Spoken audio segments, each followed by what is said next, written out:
Hey guys, welcome back to new video.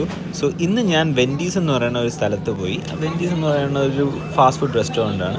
അപ്പം ഞാൻ സാധാരണ അവിടെ ട്രൈ ത്രൂ ആണ് ചെയ്യാറ്, പക്ഷേ ഇപ്രാവശ്യം ഞാൻ അവിടെ ഇരുന്ന് കഴിക്കാൻ വേണ്ടി പോയി. അങ്ങനെ ഒരു സാലഡും പിന്നെ ഇതൊരു കോപ്പ് സാലഡ് എന്ന് പറയും. ചിക്കൻ, എഗ്സ്, ലെറ്റ്യൂസ്, പിന്നെ അങ്ങനത്തെ കുറച്ച് നല്ല പ്രോട്ടീൻസ് അടങ്ങിയ കാര്യങ്ങളൊക്കെ വരുന്നതാണ്.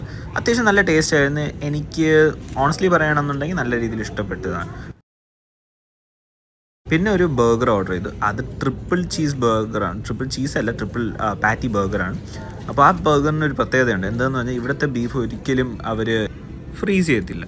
ഇത് വന്നിട്ട് ഒരു മാഷ്ഡ് പൊട്ടറ്റോ എന്നുള്ള രീതിയിൽ, പക്ഷേ അത് സോൾ ക്രീമും അങ്ങനത്തെ ഒക്കെ സംഭവങ്ങളായിട്ടാണ് വരുന്നത്. ഞാനത് അത്യാവശ്യം എനിക്ക് ഇഷ്ടമുള്ള സംഭവമായതുകൊണ്ട് ഞാൻ ട്രൈ ചെയ്ത് നോക്കി. കുഴപ്പമില്ല, കൊള്ളാം. ലൈക്ക് വലിയ റിവ്യൂസ് ഒന്നും എനിക്ക് ഇതിനെക്കുറിച്ച് പറയത്തില്ല. പക്ഷേ ഒരു എന്താ പറയുക, മോർണിംഗ് അല്ലെങ്കിൽ ഒരു ബ്രഞ്ച് എന്നുള്ള രീതിയിൽ ഞാൻ മോർണിംഗ് ബ്രേക്ക്ഫാസ്റ്റ് അങ്ങനെ അധികം കഴിക്കാറില്ല. ഒരു പ്രോട്ടീൻ ഷേക്കാണ് സാധാരണ കുടിക്കാറ്. പക്ഷേ പ്രോട്ടീൻ ഷേക്ക് മിസ്സായതുകൊണ്ടാണ് ഞാൻ ബ്രഷ് ചെയ്ത് കഴിച്ചത്. പക്ഷേ കൊള്ളായിരുന്നു, അത്യാവശ്യം നല്ല ടേസ്റ്റുള്ള ഫുഡ്. So thank you. എല്ലാവരും ലൈക്കും ഷെയറും സബ്സ്ക്രൈബും ചെയ്യണേ. ബൈ.